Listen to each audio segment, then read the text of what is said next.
Olá, boa tarde a todos. Que prazer, todos os amigos aí.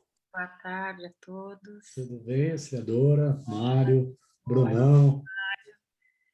Mário tem dois Mários?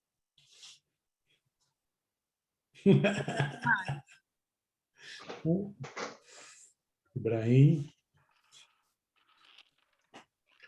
Bom, Bem, professor. gente, primeiro, antes de mais nada, eu quero dar os parabéns ao Ibrahim por ter chegado até aqui e um obrigado de coração a vocês, tá?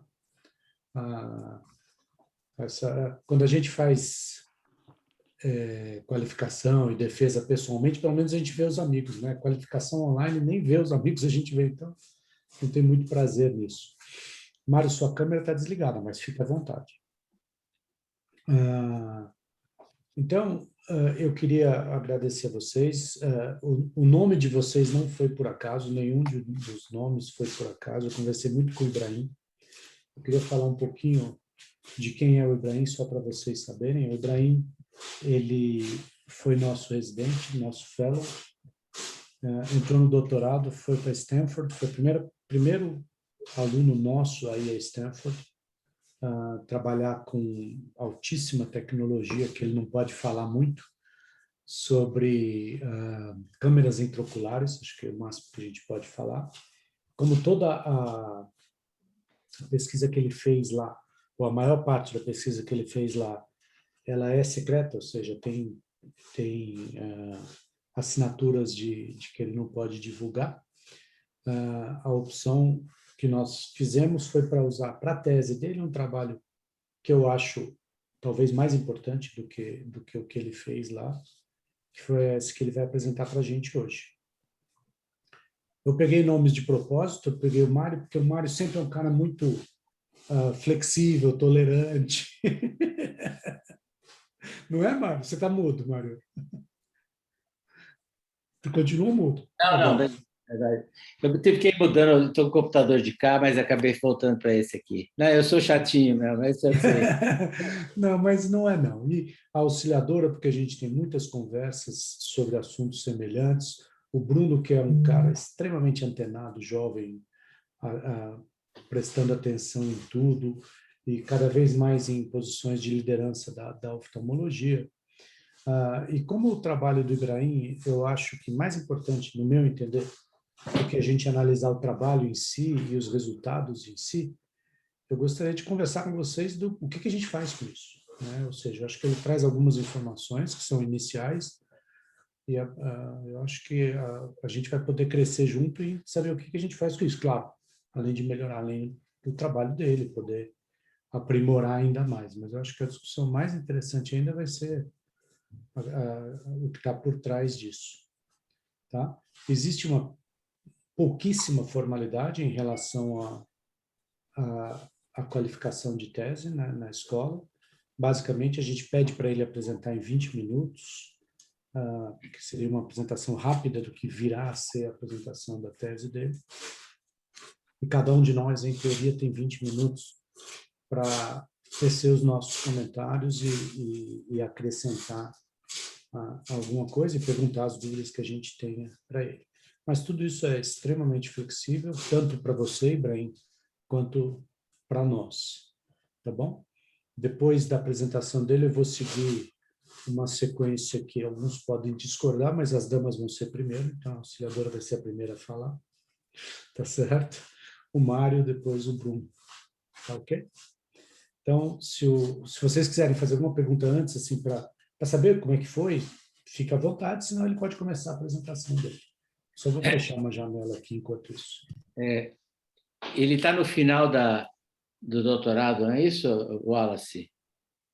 Isso, professor. Já estou no final, concluindo. Já fiz todas as matérias, aí estou fazendo a qualificação para depois defender.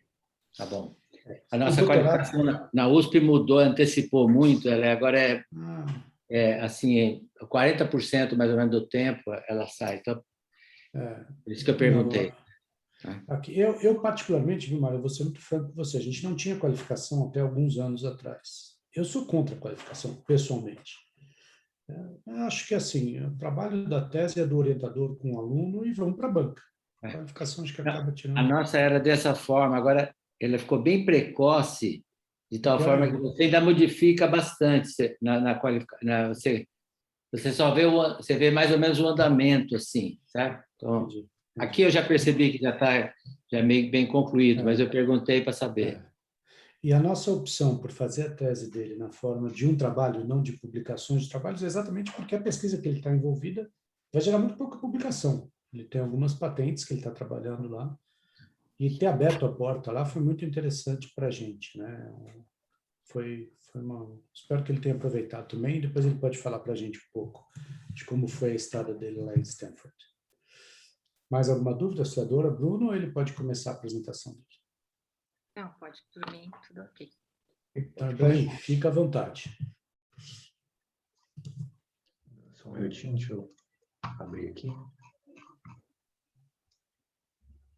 O Ibrahim é bem formal, viu? Vocês não ligam, não. Ele é todo certinho, é um pouco diferente de mim.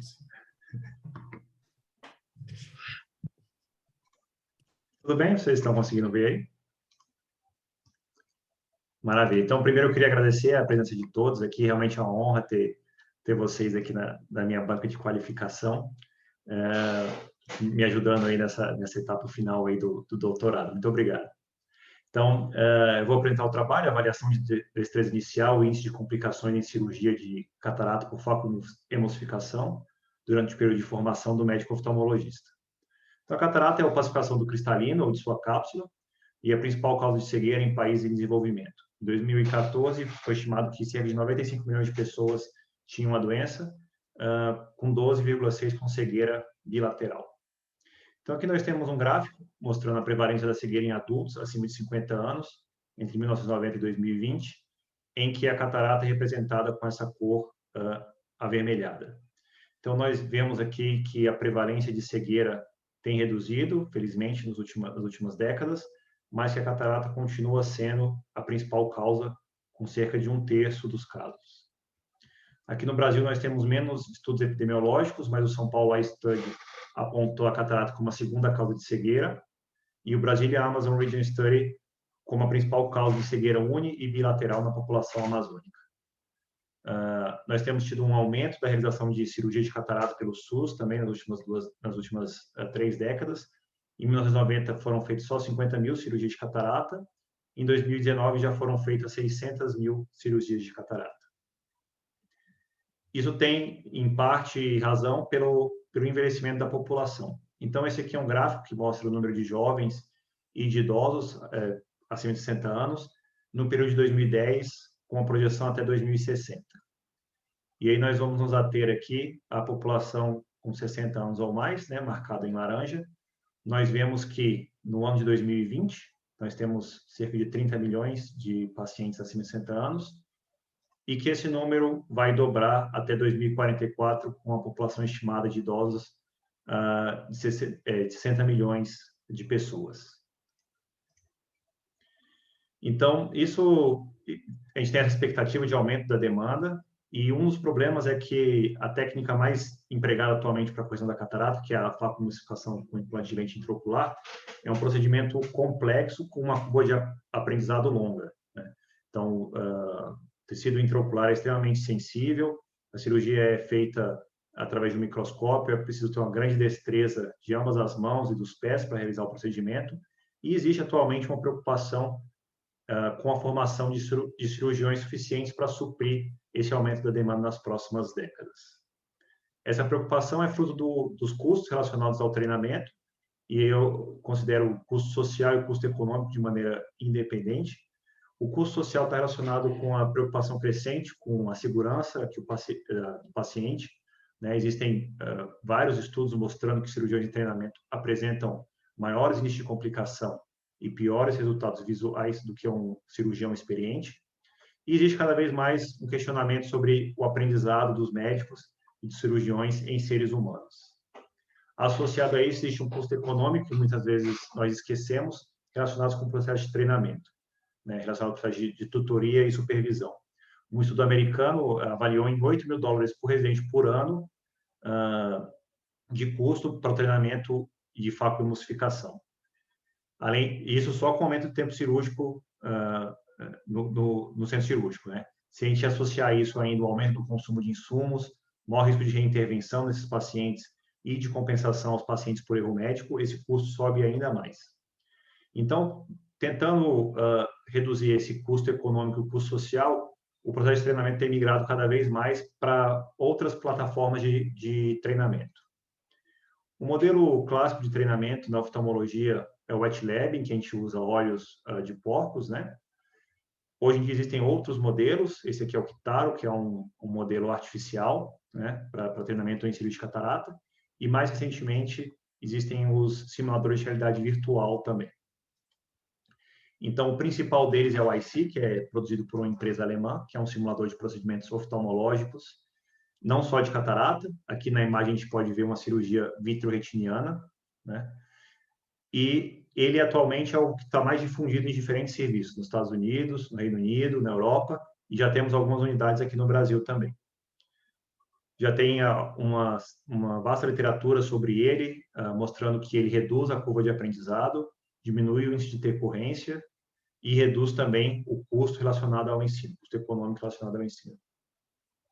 Então, o que a gente vê é que a gente está tendo investimentos e preocupação com o processo de ensino, mas estamos negligenciando o processo de seleção dos candidatos. O que é curioso, porque em outras áreas em que a destreza manual é essencial, como esporte, música, desenho, existe um processo em que apenas os mais aptos normalmente são selecionados para continuar o treinamento. Enquanto que aqui, pelo menos aqui no Brasil, a seleção das residências prioriza o conhecimento médico generalista. Então, as questões habitualmente estão relacionadas com cirurgia geral, clínica médica, pediatria, e, ao mesmo tempo, a gente ignora, negligencia completamente outras características ou outras habilidades que são fundamentais para um cirurgião, como a destreza manual, a capacidade visual e o desempenho sob pressão. Já existiram outras técnicas para avaliação de habilidade manual, mas são escassos os estudos que usam simuladores de realidade virtual para a seleção de candidatos em oftalmologia. Então, nosso estudo surgiu com uma dúvida sobre acerca de se os testes de destreza com simuladores de realidade virtual se correlacionam com o índice de complicação cirúrgica. Essa foi a base do nosso estudo. E aí existiam duas hipóteses, né? A hipótese nula é que o desempenho do simulador não se correlaciona com o índice de complicação cirúrgica durante o período de formação, e a hipótese alternativa era que o desempenho se correlacionaria inversamente ao índice de complicação cirúrgica. Então, nós desenhamos um estudo com 3 principais objetivos, que era avaliar a destreza manual dos médicos residentes recém-ingressados por meio de um simulador de realidade virtual, avaliar o índice de complicação total e detalhado em farmacocificação durante todo o período de residência, né, ao longo dos 3 anos. E a partir dessas duas informações, aí sim nós relacionaríamos os índices de destreza com o total de complicações e intercorrências específicas. Então, para isso nós fizemos um estudo de coorte prospectivo, que foi aprovado pelo Comitê de Ética da nossa universidade. E a nossa população foram todos os candidatos aprovados como residentes de primeiro ano em oftalmologia na Unifesp e na Universidade Estadual Paulista, no ano de 2017. Nós excluímos os candidatos que não chegaram a concluir todo o programa de formação em oftalmologia e também aqueles que, porventura, tivessem contato prévio com o simulador de realidade virtual. Então, vou falar agora sobre os testes com o simulador. Os residentes que aceitavam participar da pesquisa eram convidados a realizar 2 sequências de teste no mesmo dia. A primeira sequência era utilizada só como uma forma de introdução e de apresentação do simulador. E os residentes eram orientados a realizar algumas atividades que eu vou mostrar no próximo slide. Só para os senhores verem aqui, nós temos, então, a residente está introduzindo aqui um instrumento num olho artificial, e aí o residente é capaz de ver o movimento que ele faz em uma projeção de realidade virtual. O pesquisador principal e os pesquisadores podiam assistir esses movimentos através de uma tela aqui lateral. Então, aqui nós temos as atividades, os testes que os residentes tiveram que fazer. Nesse teste A, mais simples, ele colocava o instrumento, tinha que introduzir o instrumento nessa esfera vermelha, que com o tempo se tornava verde. O teste B, que é chamado de teste antitremor, ele deve tocar nessa esfera azul e arrastá-la até o outro lado, sem desviar muito dessa linha e mantendo uma velocidade constante.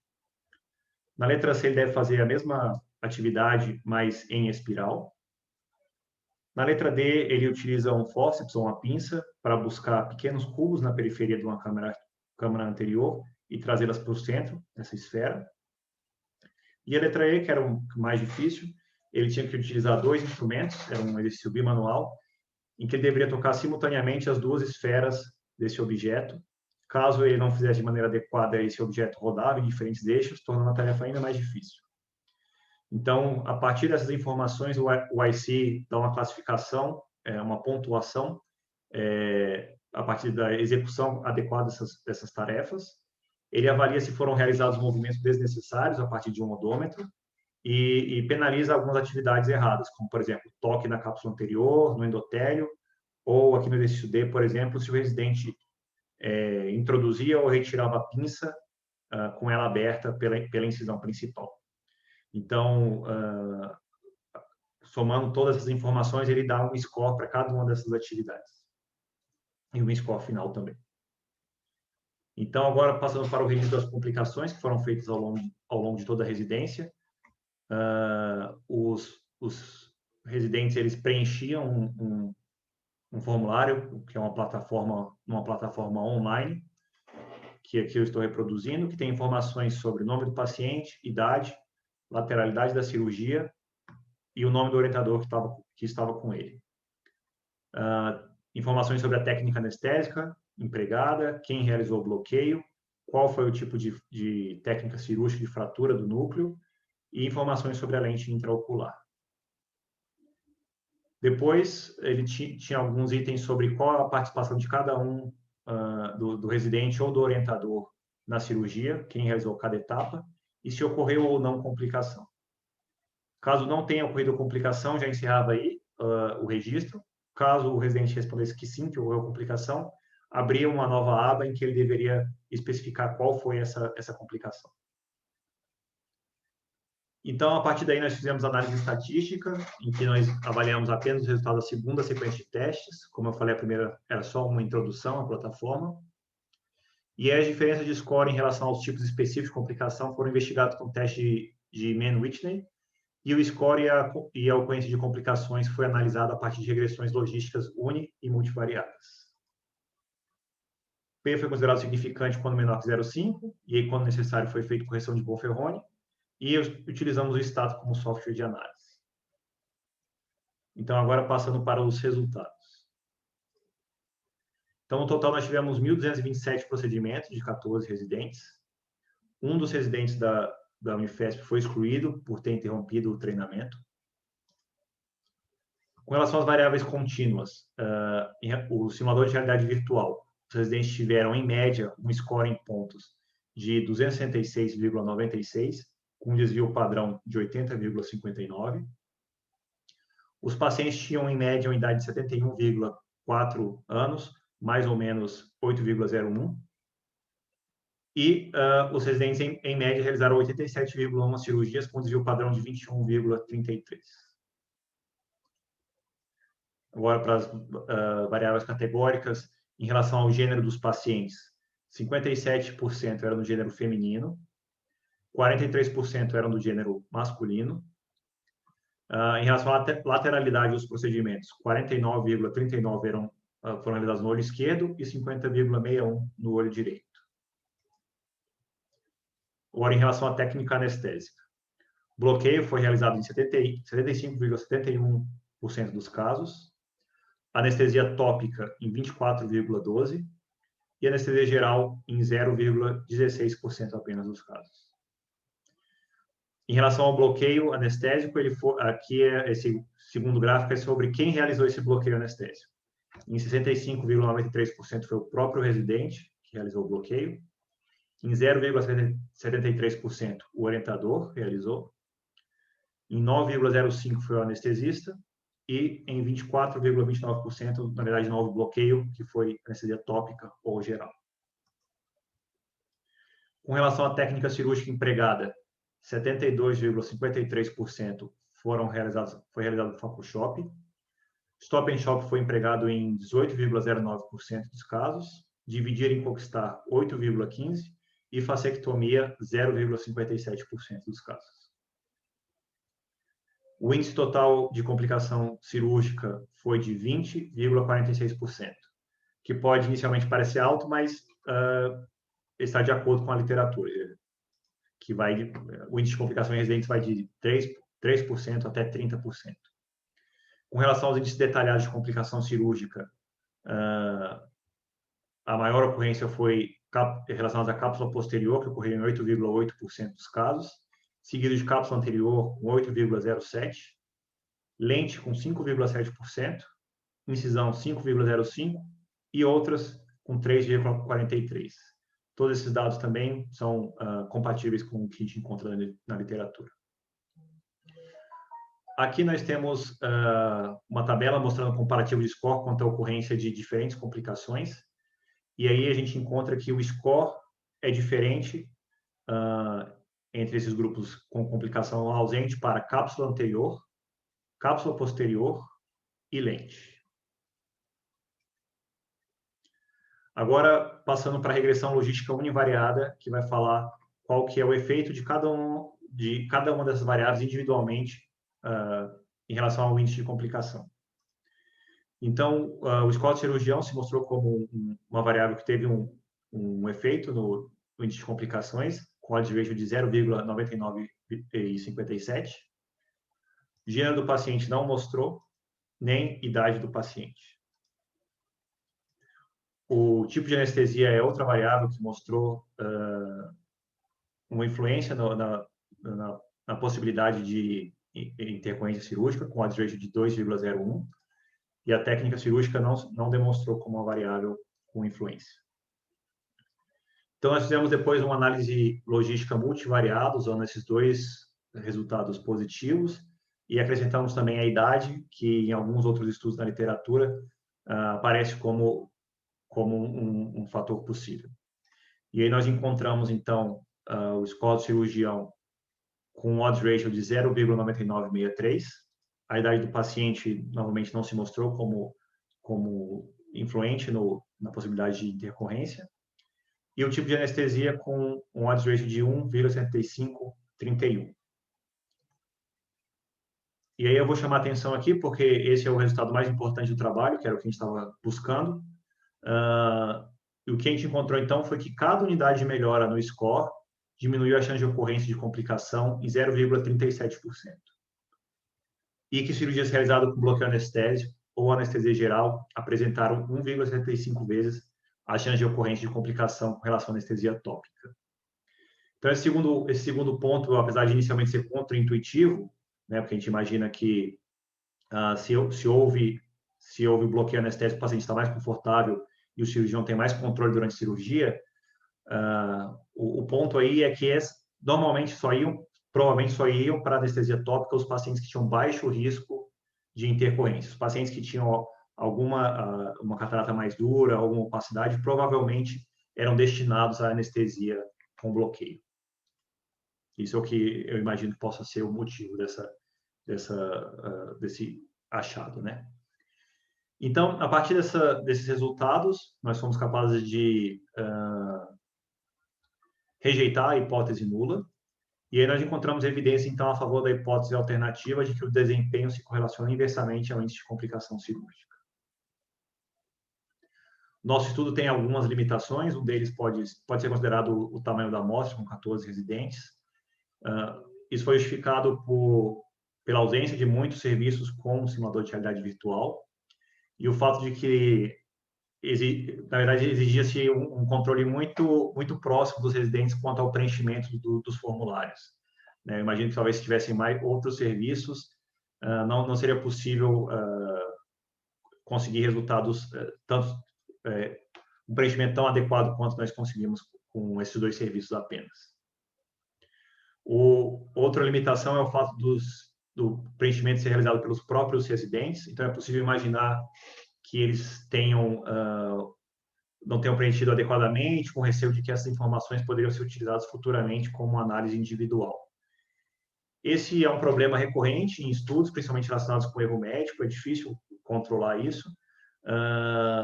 Exigiria que o pesquisador principal estivesse presente em todas as cirurgias, e aí teria outra limitação relacionada com o tamanho da amostra, né? Por fim, não existia uma aleatorização dos casos cirúrgicos em relação aos diferentes residentes.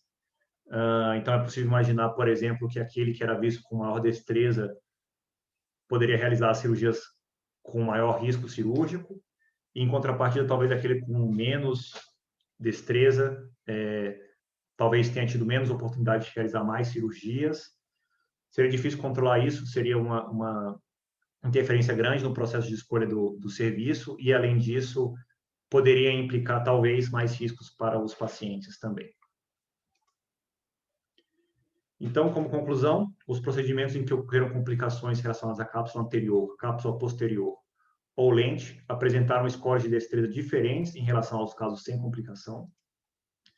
Cada unidade de melhora, o score do simulador representou uma diminuição de 0,37% na chance de ocorrência de complicações.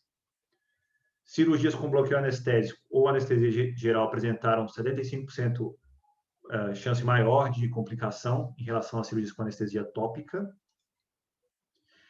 E aí, a partir disso, meu entender é que o simulador de realidade virtual deve ser considerado como uma alternativa na seleção de residentes e fellows cirúrgicos, com menor chance de apresentar complicação cirúrgica, né? Aqueles que acham que não seria adequado, uma outra possibilidade seria utilizar essa informação no processo de criação de um currículo individualizado de treinamento. Então, aqueles que mostraram um resultado mais baixo no teste de destreza manual deveriam passar, por exemplo, por um processo maior de treinamento na Antilab, realizar mais cirurgias sob supervisão, antes de poderem fazer etapas mais difíceis do procedimento. É isso, obrigado.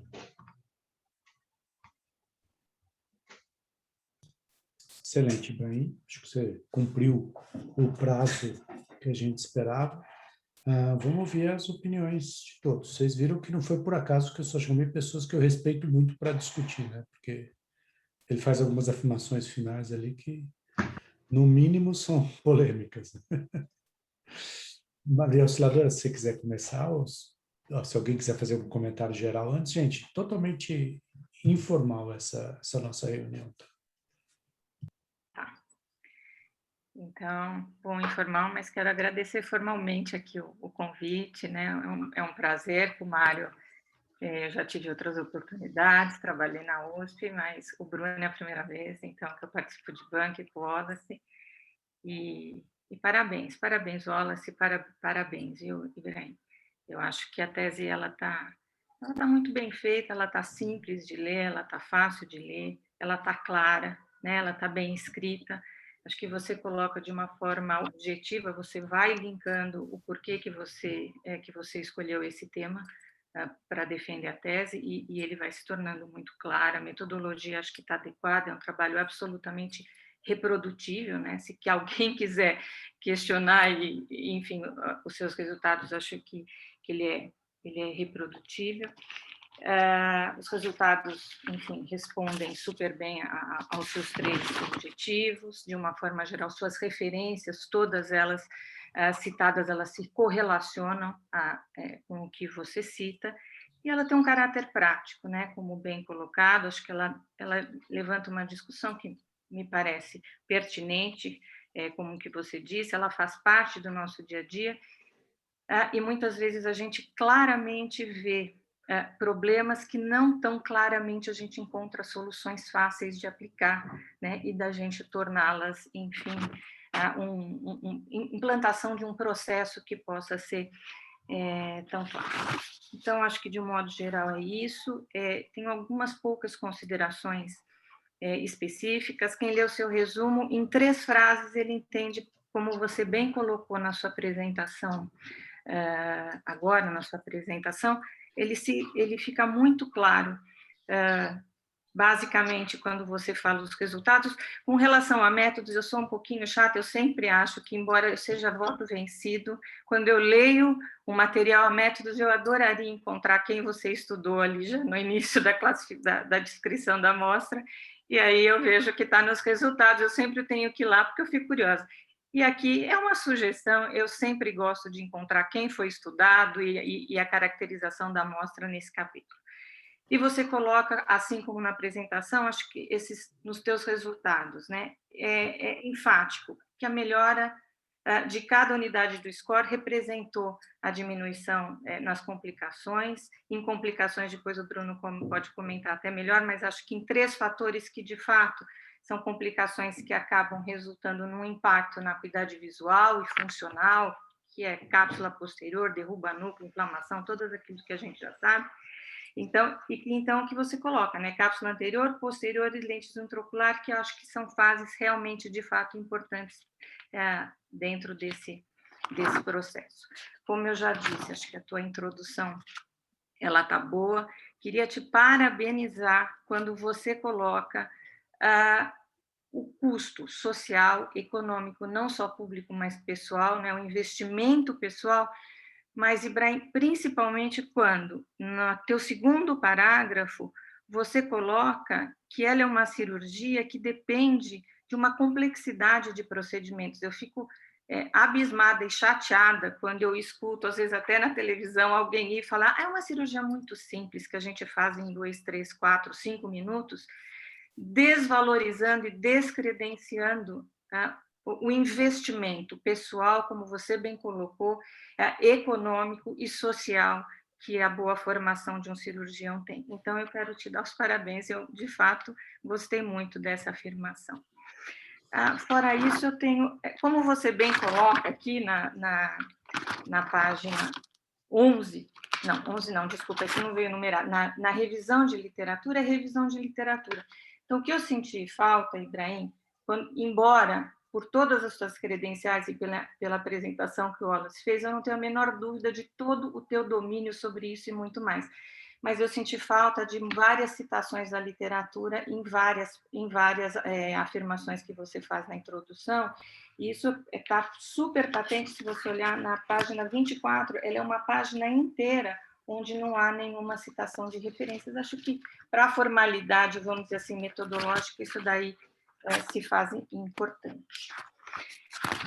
Na página 19, eu acho que aqui foi, ou eu entendi errado, ou eu acho que foi digitação, mas vamos lá, porque eu acho que é o contrário. Você coloca no último parágrafo e na última frase que os custos foram avaliados no Hospital das Clínicas, na Universidade de São Paulo, e que, em média, eles foram estimados em R$ 588 para cirurgiões experientes e R$ 802 para residentes. Este gasto era inferior ao repasse do SUS. Eu acho que ele é superior ao repasse. Não desculpa, foi um erro mesmo. Porque é isso daí que dá a sequência lógica àquilo que você disse. Deixa eu aqui como eu falo. Eu tenho só uma sugestão. Quando você termina, no término aqui, na página 25, que você termina a sua introdução, você vai colocando complicações por tempos cirúrgicos, e aí você cita todas as questões com relação à anestesia, e no último parágrafo, você volta a dizer que todos os pacientes apresentam o mesmo risco, complicação, e lendo, eu achei que esta frase, o final, ele se relacionava a questões de anestesia, mas não, elas se relacionam a questões dos tempos cirúrgicos e diretamente à cirurgia. Só por uma questão de ser, eu acho que se você escrever isso, fica mais claro para quem está lendo, fica ainda mais fluido do que já está a sua tese. Tá? Um outro errinho de digitação, que é uma bobagem, e aí, então, a gente passa... Mas pode falar, auxiliadora, ajuda, mesmo errinhos. É melhor falar isso agora do que ficar depois na tese. Né? Agora passei, Wallace. mas eu passo depois para ele, prometo. Sem estresse. Um que é o e é a, tem os e é o, e essas coisas bem bobinhas, né? Acho que na página 33, né, é aquilo que você enfatizou, né, na sua apresentação, que é a seleção de candidatos, né, que a gente sempre coloca que ela, de fato, ela é falha, de fato, a gente percebe isso algumas vezes ao longo da residência. A gente não avalia aspectos emocionais, técnicos, a gente avalia técnicos, teóricos, mas a gente, como você bem ponderou, a gente não avalia habilidades práticas, a gente não avalia a situação na sociedade, a situação que eu digo, como que o indivíduo se coloca e se entende dentro da sociedade, que eu acho que é uma questão importante no decorrer do desenvolvimento dele, né? Com relação, quando a gente começa com métodos, como eu te disse, eu acho que é um estudo absolutamente reprodutível. Reitero que eu, particularmente, quando vejo o que incluiu, da onde eu gosto de que aqui eu já entenda quem que está participando, enfim, qual que é a caracterização da sua amostra.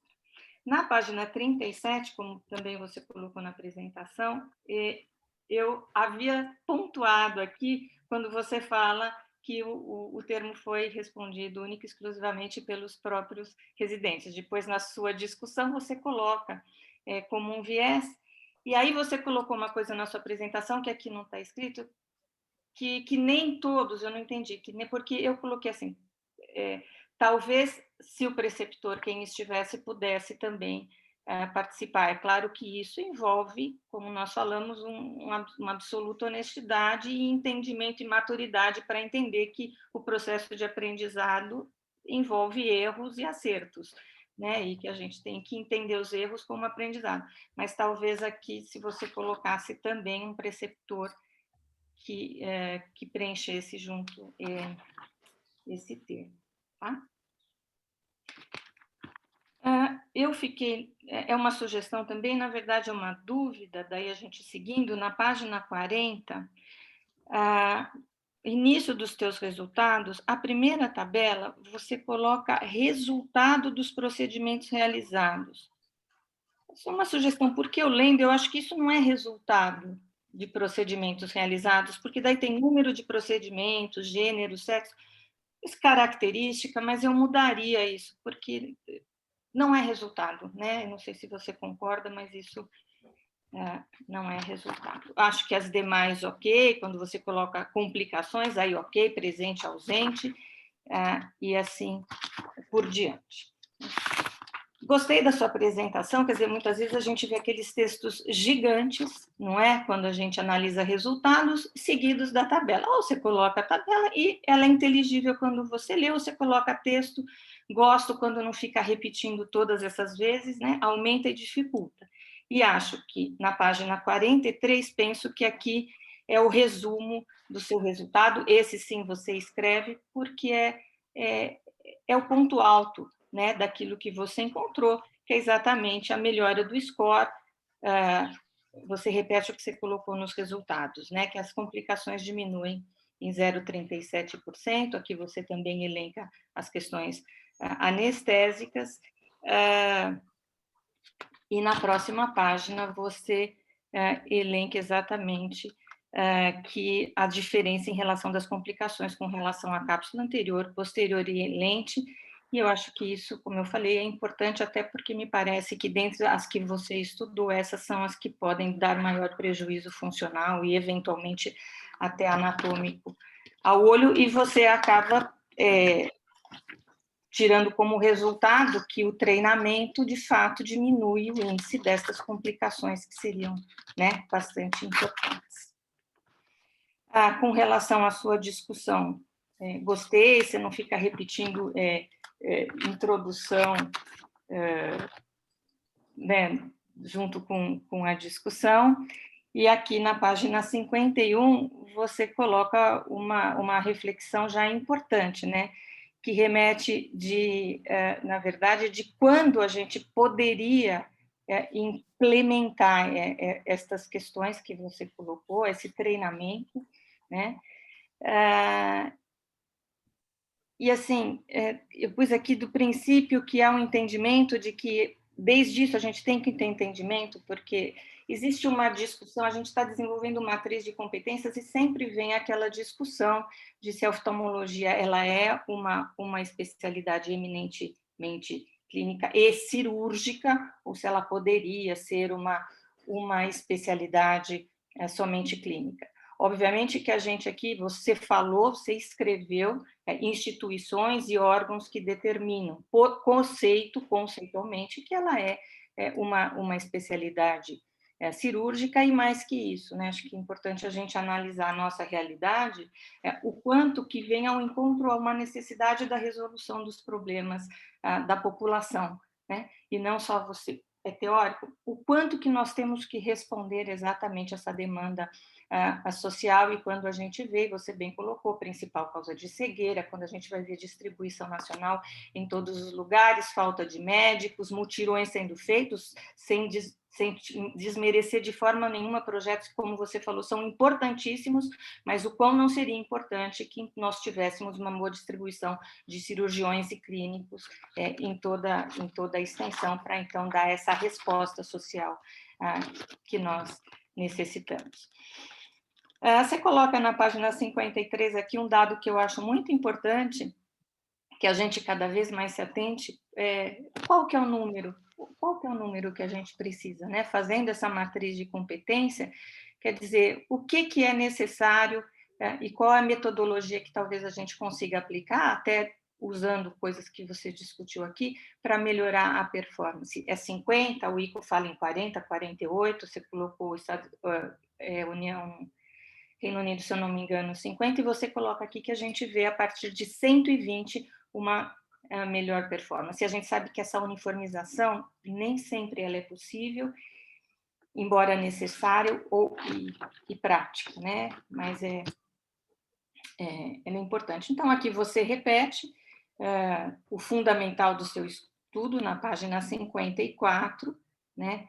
Que cada excedente do score, então, diminui a chance, isso é muito importante. Coloca, aqui você, na 55, você discute os seus vieses. O primeiro, como eu falei, talvez colocar o preceptor, embora você tenha colocado na sua aula que nem sempre isso foi possível.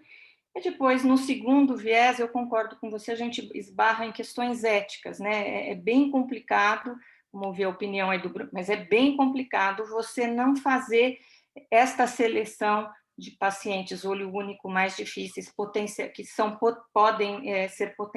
ser levados à cegueira, né, caso o procedimento não seja bem executado, e você não fazer essa seleção. Então, acho que esbarra numa questão ética muito importante, de fato, é difícil. Com relação às suas conclusões, também quero te dar os parabéns.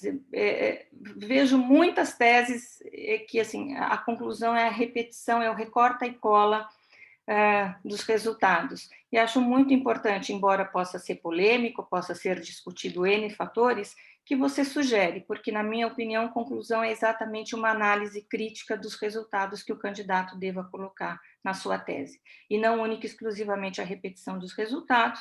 E na tua última frase, você sugere exatamente que o teu trabalho possa ter uma aplicabilidade prática e que forma que a gente possa usar. Então, eu coloco, acho que o que já foi dito que é importante para a discussão. Você não citou, salvo engano, no seu trabalho, mas citou na sua aula, e eu coloquei aqui quando. Eu acho que para fellow isso é uma questão que pode ter, desde que a gente descubra como, né? Essa questão da gente não ter o aparelho, enfim, como que a gente pode colocar, mas acho que não há nenhuma discussão, nem em termos éticos, que isso é absolutamente importante e seria viável. Para selecionar os candidatos, repito, a gente teria que, ou tem que, assumir conceitualmente que a oftalmologia é uma especialidade que deva ser uma parte eminentemente cirúrgica, e que, então, isto é essencial para que ele possa ingressar. De novo, nós vamos falar como que a gente poderia, né, é uma questão. E eu acho mais duas questões, talvez também no meio da residência, né, durante a residência, isso para a progressão, uma coisa que me veio à cabeça, será que haveria uma seleção natural, o próprio residente, uma vez sendo imposto, essa questão dele ser avaliado em sua habilidade de uma forma perene, será que haveria uma seleção natural, uma vez que alguns perceberiam que não teriam habilidade suficiente e escolheriam outro caminho, uma vez que se sentiriam mais confortáveis ou mais aptos, de fato, a seguir uma outra área? E, por fim,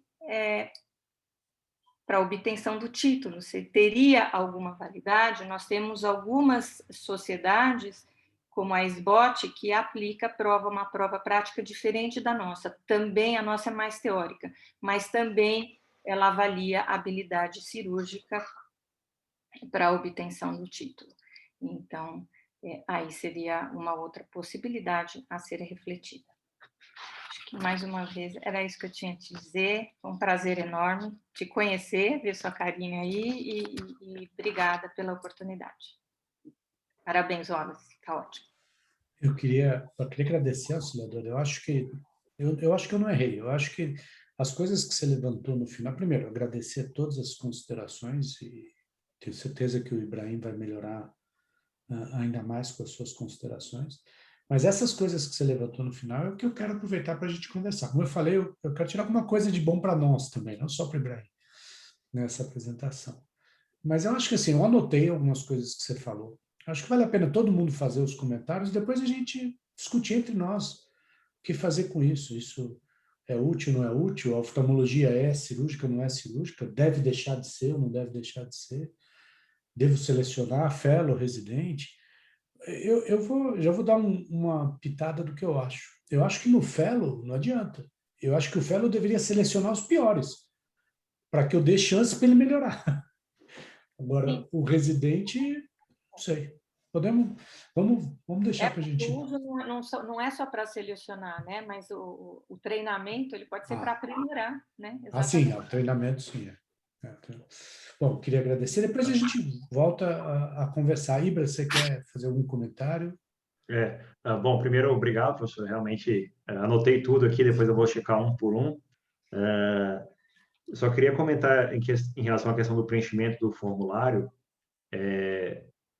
Antes de ter feito a pesquisa, eu tentei avaliar o índice de complicação cirúrgica do nosso serviço no ano anterior ao nosso. Então, a gente tinha um livrinho, que era um índice de complicação que os residentes deveriam preencher, e o que aconteceu foi que a maior parte deles não preenchia esse livro. Alguns preenchiam, outros não preenchiam, um residente perdeu o livrinho. Então, foi por isso que eu passei para um formulário online, porque aí eu conseguia ir acompanhando se eles estavam preenchendo. Então, eu sabia quem é que estava rodando na área da cirurgia e ia acompanhando se ele estava preenchendo ou não. Quando não estava, eu ligava para ele, mandava uma mensagem e aí ele preenchia. Se fosse o orientador, ia ser ainda mais complicado, porque aqui no serviço nós temos vários orientadores, né? E não existe muito uma relação de hierarquia entre eu e esses orientadores. Então, muito provavelmente, se eu pedisse, alguns orientadores iriam me ignorar e não ocorreria o preenchimento. Com relação aos residentes, eu tinha um controle maior, então, quando não estava ocorrendo esse preenchimento, eu conseguia fazer com que eles preenchessem. Outra coisa que eu ia concluir com relação ao... Ibrahim, posso te pedir um favor? Antes de você... Acho que seria interessante, isso não é parte do estudo, eu digo, não é parte da tese, mas eu acho que seria interessante você explicar como foi a nossa... O que a gente começou a fazer e o que a gente conseguiu fazer. Porque quando o Ibrahim começou isso, eu falei, olha, Ibrahim, esse é o tipo de estudo que ou você faz em parceria, ou então pode ser uma grande roubada. Por quê? Você pode não encontrar um resultado positivo, você vai demorar 3 anos para fazer esse trabalho, E mais do que isso, você pode não ter resultado no final, porque se os residentes não preenchessem, não ia ter resultado. Então, a nossa opção foi tentar aumentar ao máximo essa amostra. Ele fez o exame dos recém-residentes em quantos, Ibrahim? Foram quantos serviços? Quais foram os serviços que a gente convidou? Foram, fora esses dois que estão no trabalho final, a USP também fez o teste inicial de destreza, a Santa Casa, a FUBOG, em Goiânia, e o HOB de Brasília. Na época, eles estavam fazendo curso básico na Escola Paulista, então eu os convidei para fazer o teste. Mas eles eu não consegui fazer com que eles preenchessem de maneira adequada. Um ou outro residente de outro serviço, mas mesmo assim eu preferi adotar só os que eu tinha certeza que preenchia de maneira adequada. E esse então, foi um risco calculado. Era uma amostra grande.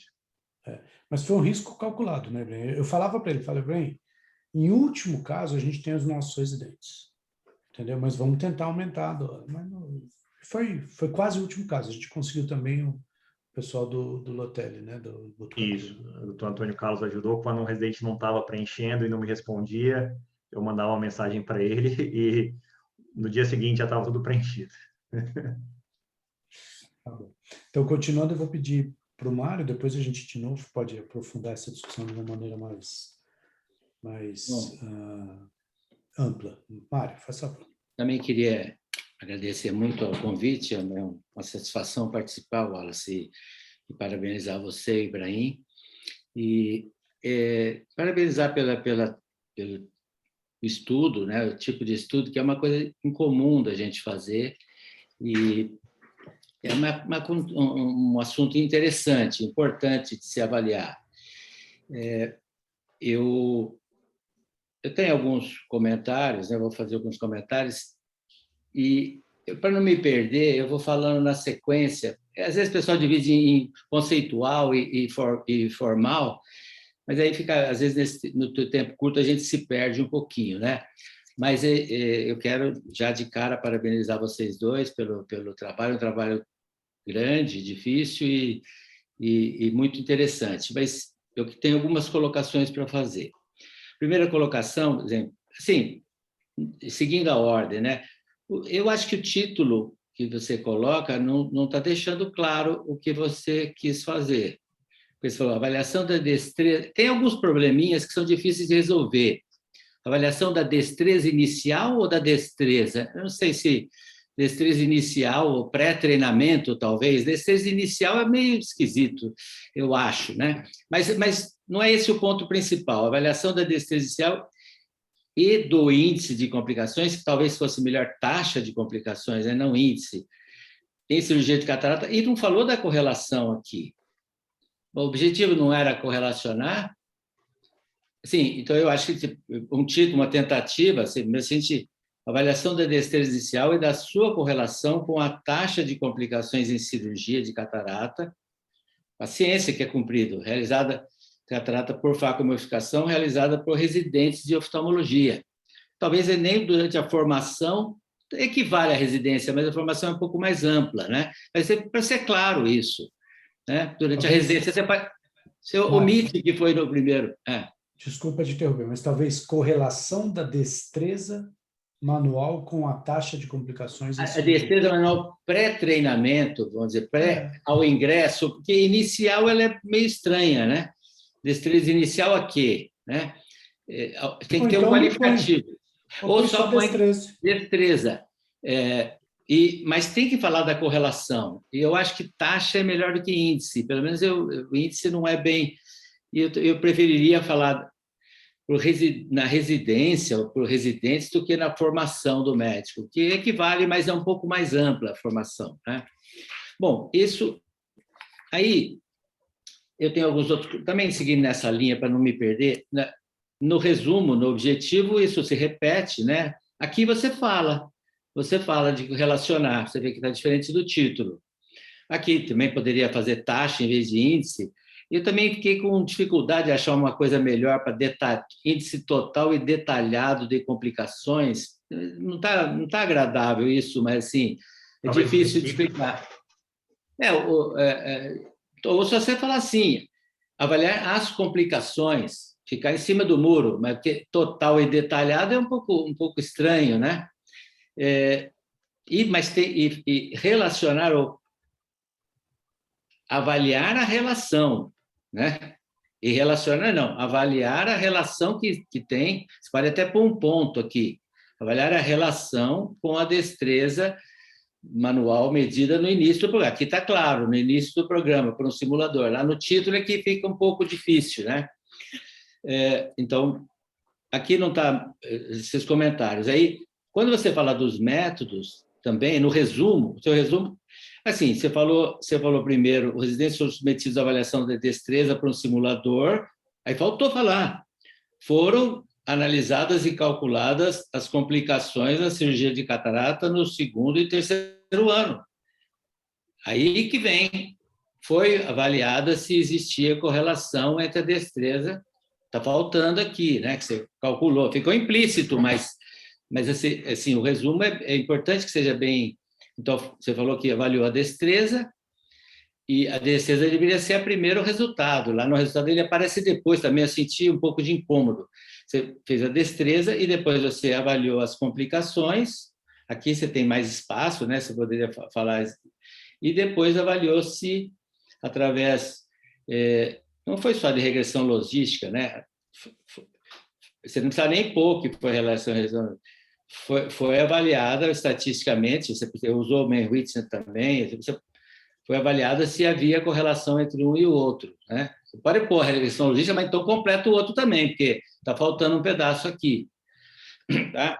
E aí, aqui no resumo, no resultado, né, do resumo, é a mesma coisa. Se o primeiro resultado você teria que pôr, você fala assim, o índice variou de tanto a tanto. Pelo menos isso. Porque quem conhece o índice vai saber. Se você quisesse falar lá no método, um índice feito pelo IC que varia de 0 a 100, ou seja, de tanto a tanto, entendeu? E depois o índice foi tanto a tanto, você tem uma ideia do resultado. Aí você fala das complicações, e aí, quando você fala da correlação, também ficou faltando aqui, eu não entendi bem nesse resumo aqui. Aí você não falou da correlação no resultado. Você falou em cima. Você falou a melhora do resultado, mas você falou pouco. Você tem que ter falado, não houve correlação com a incisão, houve correlação com a coisa. Especificar melhor isso aqui.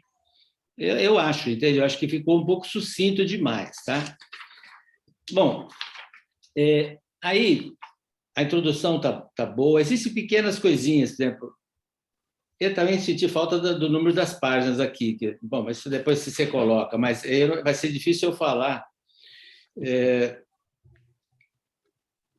Tá bom. Fala a primeira linha. Não, a primeira página, introdução. Os avanços da cirurgia da catarata, a catarata não operada, né? A catarata continua sendo causa de cegueira.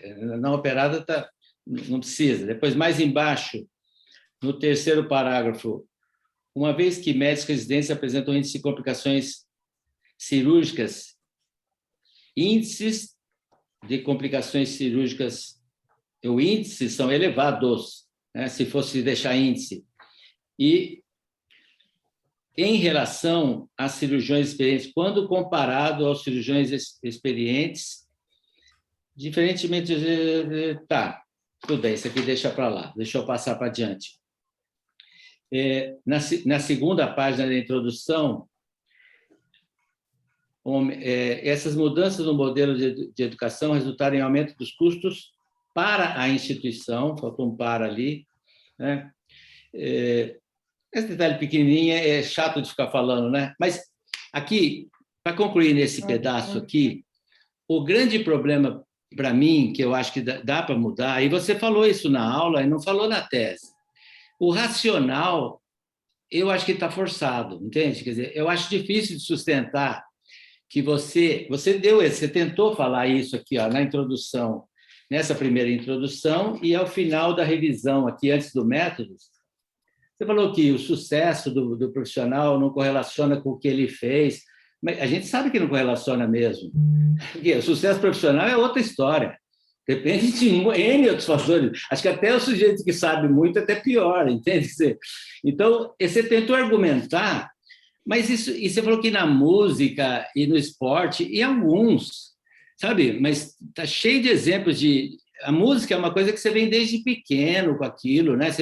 Você consegue avaliar, mas a destreza da pessoa num teste único, eu acho é muito forçado, assim, para você dizer que eliminaria o indivíduo, a não ser que você colocasse como... Você faz, vamos avaliar a destreza, se tem a correlação, e vamos avaliar se existe um outlier, um nível de teste, seria, aí dá para comprar, entendeu? Que se tivesse um sujeito que sai muito da curva, e se isso relaciona. Você vê que tem um outro tipo de cálculo, mas isso aqui é difícil de engolir, esse racional, porque, assim, eu acho que eles têm dificuldade até, né? No esporte, você está cheio de gente que fez peneira, e o Cafu fez 5 peneiras, depois até que ser selecionado, quer dizer, no esporte também se erra muito numa avaliação. Então, assim, algumas, porque o desempenho do indivíduo tem essa destreza, mas são tarefas tão pequenas que ele consegue treinar aquilo. Entende? Quer dizer, eu acho que ele consegue treinar. Então, eu acho que você teria que ter colocado um racional mais modesto aqui. Assim, tipo aquilo que você falou na aula. Se isso que poderia servir de um parâmetro, aí dá para engolir, entende? Você pode até criticar aqui, mas assim, aqui ficou difícil. Não é que eu ache que a cirurgia, que eu acho que a oftalmologia não tem que primar pela habilidade, não, tem que primar pela habilidade, mas é um teste. Aliás, uma pergunta, esse teste foi testado, você retestou a reprodutibilidade dele? Tem vários, esses testes que eu peguei, todos eles são reprodutíveis. Tá, então, mas assim, por exemplo, se fizesse isso algumas vezes, o indivíduo, porque ele não sei se ele fez esse teste aqui, eu não sei qual a importância que ele deu para esse teste, entende? De início, qual a importância era para ele. Então, assim, eu acho que dá para consertar, é fácil criticar, eu sei, mas, assim, você tentou argumentar por esse lado que eliminaria o sujeito, tinha que ser uma coisa muito mais forte, entendeu? Para você usar esse racional. Eu usaria o racional de vamos ver se isso tem a ver, eu melhorar o treinamento. Excepcionalmente, um caso ou outro eu poderia excluir, entende? Você citou exemplos de que foi excluído durante a residência, mas no trabalho ela não fala especificamente que foi pela destreza, pode ter sido pelo desleixo, né? O indivíduo tem complicações muitas vezes muito mais por pressa, por desleixo, por outras coisas, entende? Então, assim, é só isso. Então, esse me incomodou um pouquinho, esse racional aqui. Eu acho que dá para consertar. E você falou na aula e não está em lugar nenhum aqui isso que você falou, que poderia ser útil para aprimorar o... Eu acho que não vi aqui, pelo menos eu não vi você falar que... Mais para frente, na discussão, eu comento sobre isso. Na discussão? Ficou, assim, talvez tenha aparecido lá. Mas, então, assim, esse é um comentário principal que eu teria que fazer, né? Aí, voltando um pouquinho para comentários miúdos, quando você fala nos objetivos, né? Então, destreza manual, recém-ingressados, aí ficou mais fácil, né, de falar através do SIM. Índice total e detalhado, aquele mesmo incômodo que eu falei, teria que achar uma outra forma, taxa total e detalhada. Verificar, relacionar a destreza manual, eu especificaria, verificar se há relação, ou a correlação entre o score obtido no teste SIM e o índice total, a taxa total de complicações e intercorrências, o score obtido, né? Foi com o score, não é? Você não pode. Aí você também fica um pouco em cima do muro, que você está falando que é destreza, mas na verdade você correlacionou o score, né? Que ele foi. Pode ser que um menino que treinou antes no videogame mais fez score melhor. Então, assim, você limitaria mais, você ficaria um pouquinho mais preciso, né? Do que falar, avaliar a destreza manual. Tudo bem, ela apareceu lá adiante, porque é mas o que você fez foi avaliar o score. A revisão da literatura aqui foi tranquila, sossegada e tem pequenos errinhos assim que também não dá tempo da gente falar, né? Pequenas coisinhas de concordância, mas pouco, né? Tem, assim, na hora que você fala do ensino, só me incomodou um pouquinho uma parte aqui, não sei que página é essa, vai lá onde você fala ensino. Vai indo na introdução aí, chega no ensino. Certo. Deixa eu dar primeiro parágrafo depois do ensino. Tá assim. 26. Ué, o meu não tem número. Não, eu numerei a página. Desculpe, deixei passar. É página 26. Não, é que aqui também me incomodou um pouquinho. Atividade de médio exercício de variados professores que incluía leigos, autodidatas e alunos de diversas entidades de formação. Diversos tipos de formação, né? Não é entidades, né?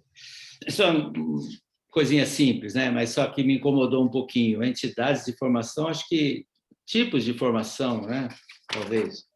Não é bem uma entidade. Aqui que você fala, lá para diante, quando você citou inaptidão gerando desperdício econômico, e você cita a referência 101, alguns foram convidados, mas lá não está claro que foi só inaptidão, entende? Lá no trabalho não está isso muito claro. Pode ter sido outras faltas, entendeu? Então, assim, é que você estava forçando um pouquinho assim, para justificar isso aí. Não, mas não precisa, entende? Não precisa.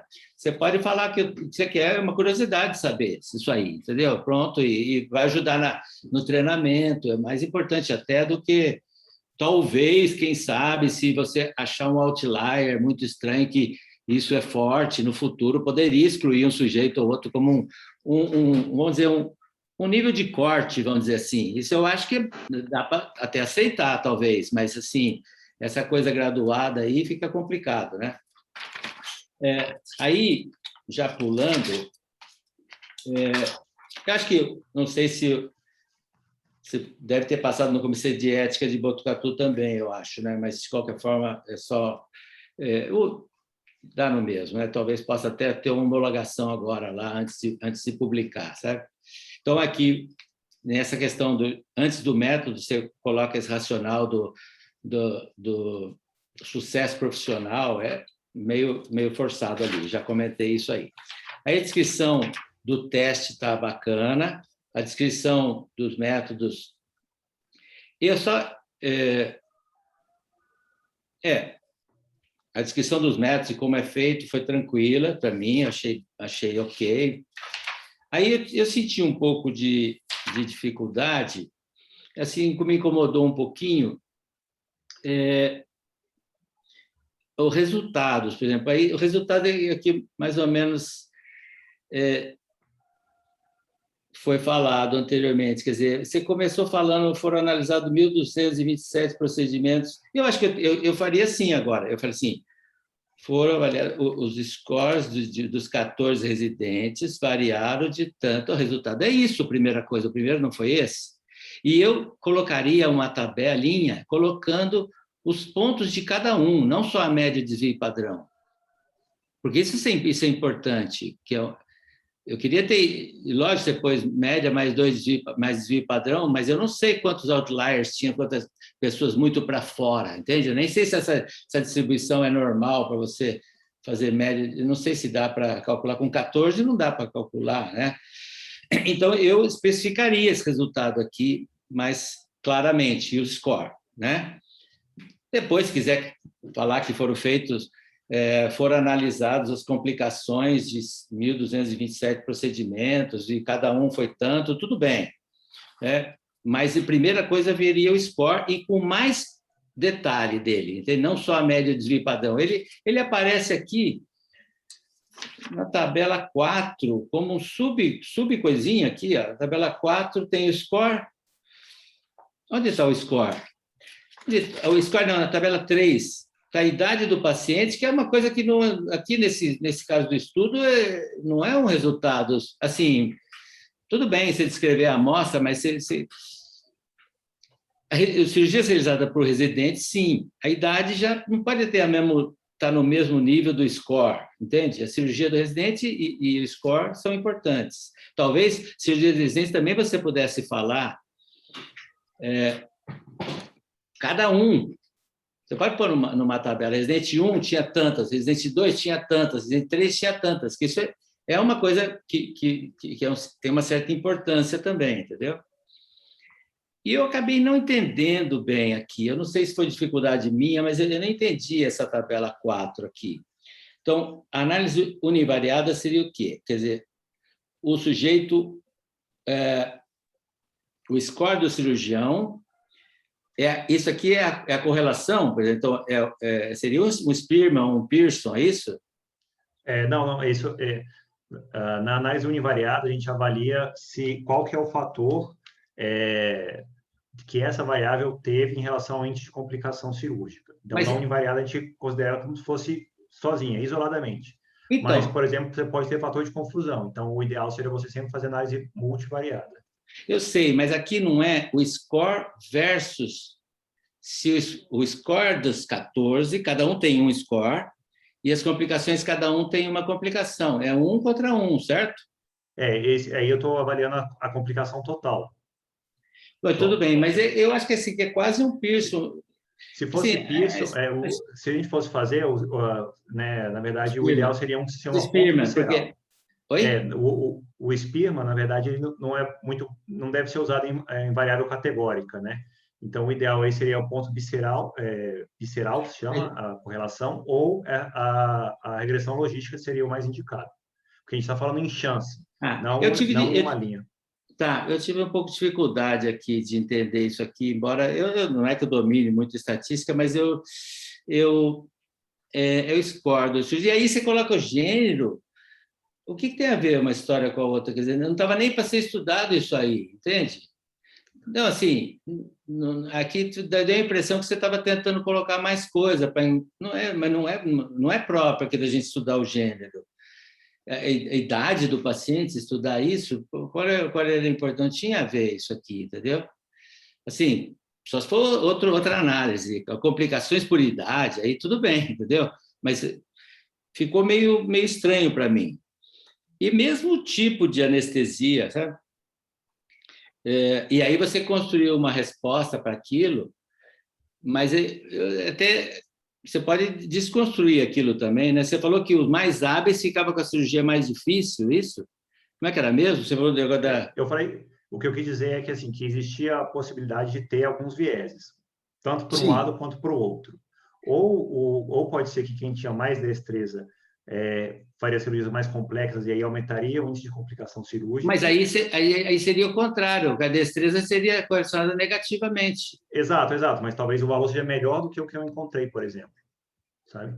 Mas eu entendi que de outro pode entendi. Mas assim, eu também não sei aqui. Eu acho que deu a impressão que isso aqui não podia ter a mesma importância do outro, sabe? Mas tudo bem. Já estava o dado aí, fazer análise, tudo bem, né?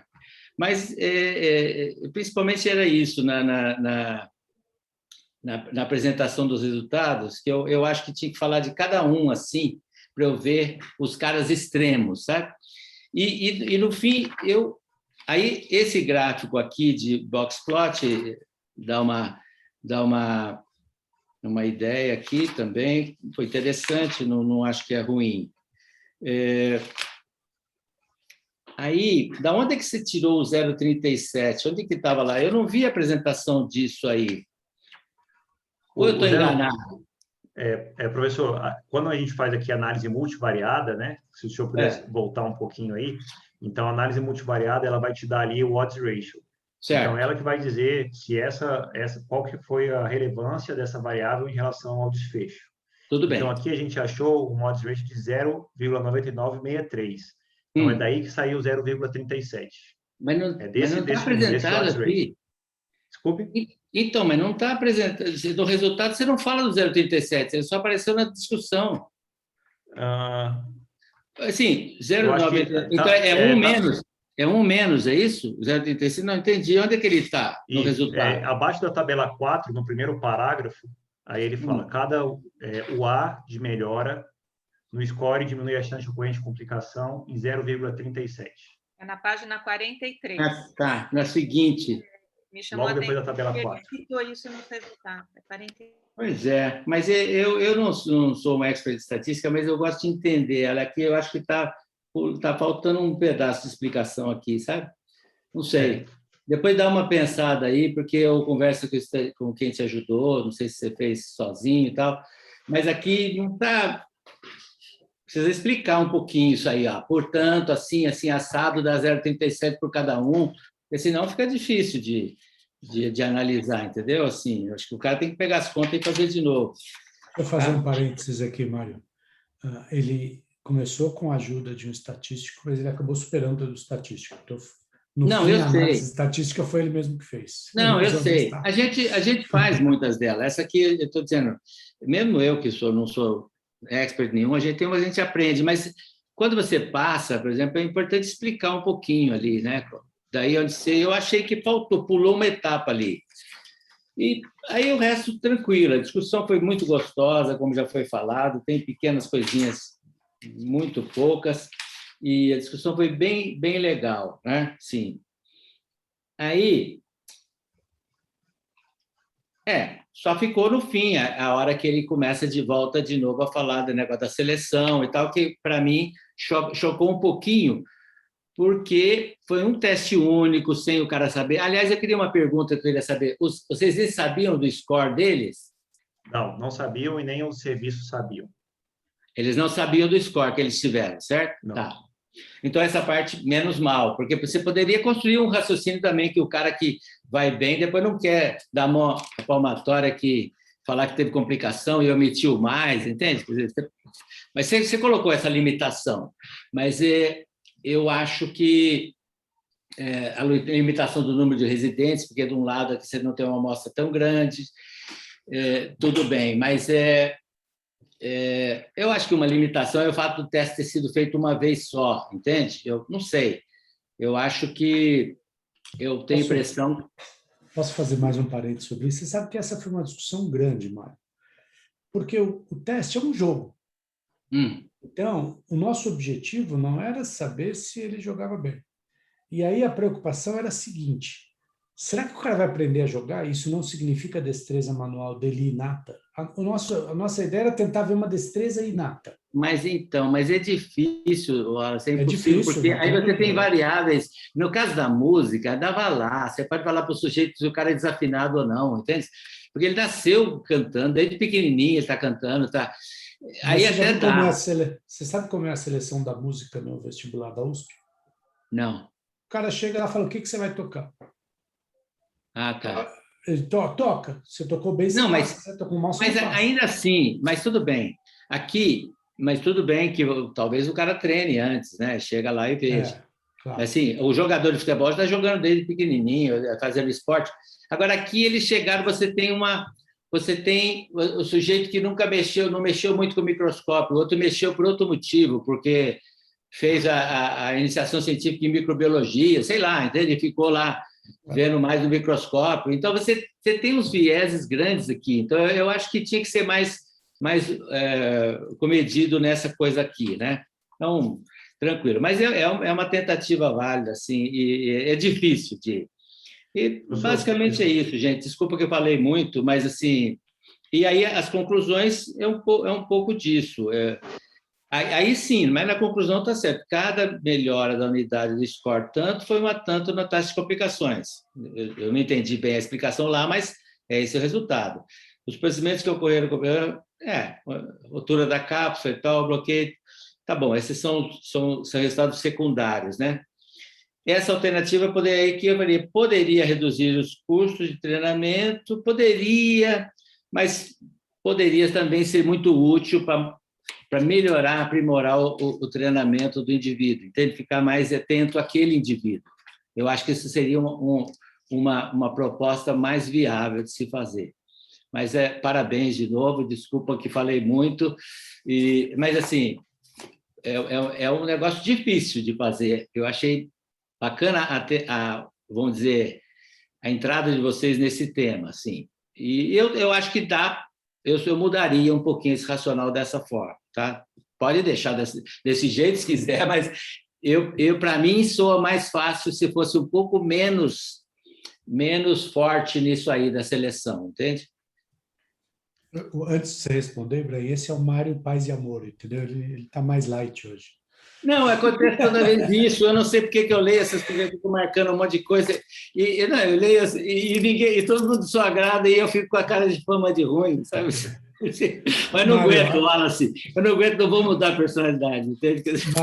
Mário, você foi chamado exatamente por isso. É para tentar ajudar mesmo, para tentar ajudar, porque o sujeito é brilhante. Mas eu estou gostando de você, o Mário Paz e Amor, porque eu estou leve. É isso, e não querendo falar que a gente pode julgar as pessoas. Não é o Mário que eu conheço. Não. Também não sou, não. Já evoluiu um pouco. Não, professor, só agradeço aí a sua... Só começa a pós-graduação na USP, ele aparece no corredor, o pessoal vai entrando na primeira sala, brincando com ele é criterioso, é isso aí. Não, professor, eu só agradeço aí os pontos que o senhor levantou aqui, eu vou revisar também todos eles aqui um por um. Tem um outro que eu vou dizer que eu não concordo, mas tudo bem. Só para dizer em relação ao que o senhor falou sobre o fato de fazer vários testes ao longo da residência, né? Eu acho que um dos objetivos do nosso trabalho era tentar ver se o teste pré-treinamento se correlacionava com as complicações. Então, o objetivo final era usar ele na avaliação para a residência e para o fellow cirúrgico. Então, o valor mais importante é justamente o inicial, de destreza manual. Por isso que nós não fizemos outros ao longo eu sei. Não, eu pensei em fazer mais de uma vez no começo, entendeu? Sim. Mais de uma vez tirar tinha aquele negócio do efeito aprendizado que o Wallace falou, mas aquele aprendizado faz parte também, ué. Destreza você faz a primeira, joga a bola a primeira vez, cai no chão, na segunda você está valendo uma destreza. Se o cara aprender rapidinho, destreza também, entende? Então, é só isso, não ao longo da residência. Mas você vê que ele ficou no meio do caminho, Mário, porque ele usou o segundo teste. Eu sei, já melhorou. Já melhorou. Ele primeiro foi a instrução e usou o segundo. Eu vi isso aí. A gente ficou, no começo, a gente ficou em dúvida de usar o primeiro para tirar o efeito do aprendizado, mas a conclusão foi exatamente essa que você falou, né, Ibra? Isso.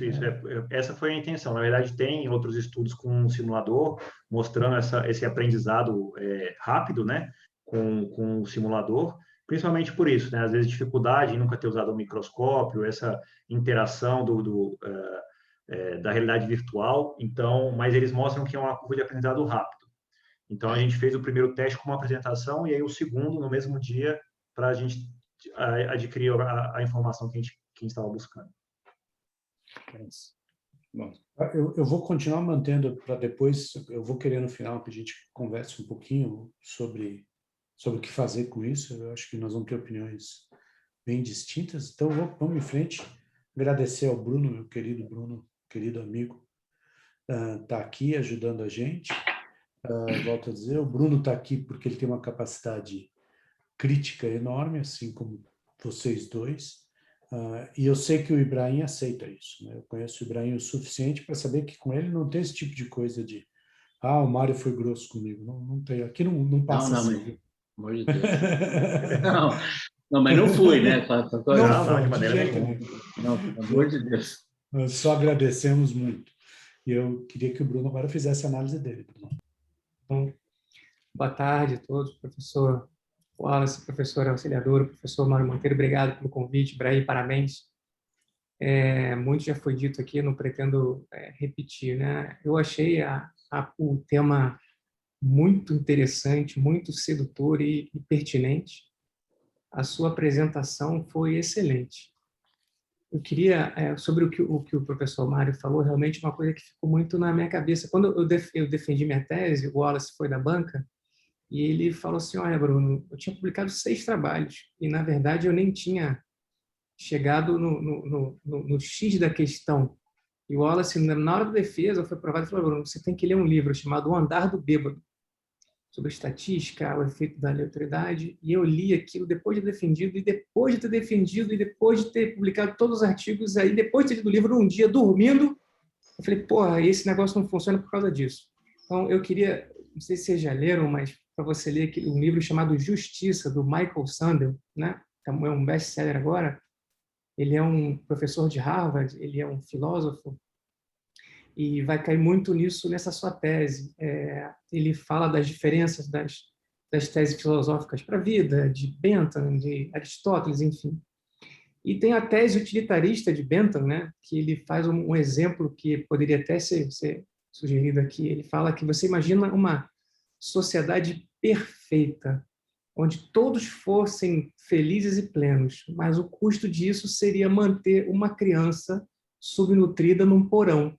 Se essa criança saísse de lá, essa felicidade da sociedade perfeita seria perdida. E ele justificava que ele achava que isso tinha que acontecer, porque na teoria utilitarista, o que vai ser o bem-estar para a maior parte das pessoas deveria ser colocado em prática, independente do custo disso. E a gente hoje vive numa sociedade plural que a maior parte das pessoas não aceita essa teoria utilitarista, né? Então, quando eu assumi uma presidente da sociedade de catarata, né, um dos dados que a gente tem é que hoje só em torno de 10 a 15% dos oftalmologistas em prática fazem cirurgia de catarata regularmente.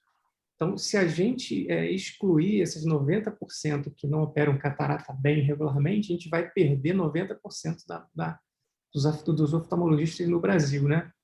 Então, eu acho que a gente, com uma tese científica, a gente deveria tentar diminuir ao máximo esse discurso filosófico dos dados. Pode até entrar, ler esse livro Justiça, do Michael Sandler, é muito interessante, né? Advogado, professor de filosofia, é interessantíssimo. E eu acho que fugir um pouco dessa parte filosófica, porque aí realmente tem muito mais conflito, como o professor Mário bem disse, né?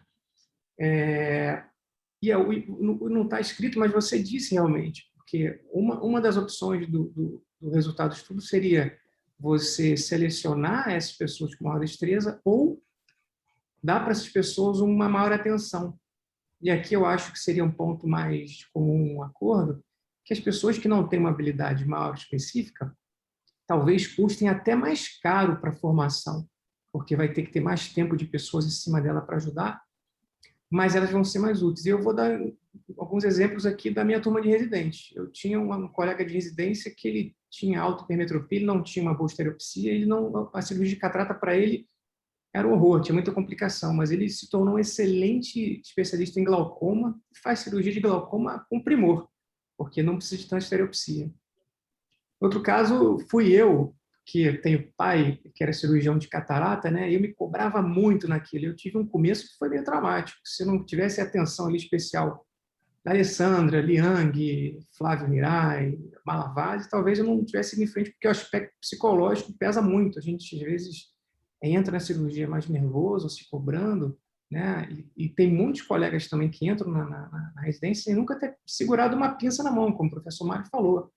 E ele não sabe aquela noção de espaço, de tudo. Então, talvez seja interessante para a gente selecionar aqueles alunos que vão precisar de uma necessidade maior. E que um ex-chefe da minha esposa sempre falava, assim, não adianta pegar o profissional com o melhor currículo, mas se ele não tem querência, que ele chamava de querência, né? Se ele não quer mesmo, se não tem garra, não vai para frente. E tem vezes o cara que não tem aquela formação maravilhosa, mas ele quer muito, ele vai. Talvez a gente consiga arguir esses candidatos, quem vai querer realmente ir para a parte cirúrgica ou não, a gente pode, de repente, canalizar os esforços para aquele, mas eu acho que tem que ter a participação do próprio médico, né? Bom, no trabalho, que eu achei excelente, muito, muito interessante e gostoso de ler, eu acho que, no resumo, você deveria ter colocado aqui, onde você bota todos os residentes, de repente colocar o N de residentes, né, de quantas pessoas participaram do estudo, e quantas cirurgias foram feitas, porque apesar do N de residentes não ser muito grande, 14, o N de cirurgias foi bem grande, né, mais de 1.000 cirurgias, né? Então, essa parte da maior parte dos oftalmologistas não operar cataratas é importante a gente saber nessa triagem, possível triagem. Umas coisas pequenas que eu achei também aqui, de correção, mas que, como o Wallace pediu para falar, eu vi que escreveu pseudo-esfoliação. Pseudo-esfoliação no inglês é com X, eu não sei se no português é com X, está com S, eu acho que é com X também, que deve se escrever, pseudo-esfoliação. A discussão é longa, Bruno. né? Essa discussão é longa. Tá. É muito interessante você passar pela parte de revisão da definição das especialidades, e que a oftalmologia é uma especialidade que tem que ter o aprendizado cirúrgico. Isso é uma coisa que até o Newton Cara Júnior ele sempre coloca, né, ao vivo nas redes, sobre se isso deveria ser assim para todo mundo ou não.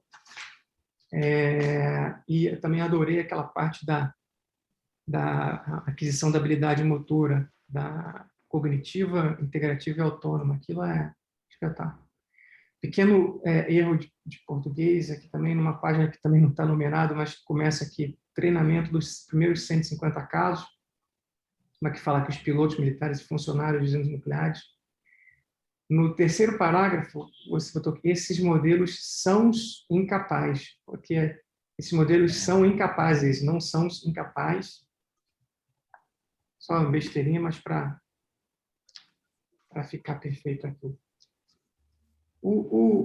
Naquela tabela dos resultados das complicações, eu achei interessante aqui a complicação com a cápsula anterior e posterior serem muito parecidas, 8.8 e 8.07, e não está aqui assim, podia dizer se foi uma complicação com a REX ou não, né, ou se foi durante a cirurgia, porque muito do que você propõe de avaliação ali preparatória com destreza. Talvez a cápsula REX seja uma das fases da facu que seja mais difícil, que mais necessite de destreza manual, né?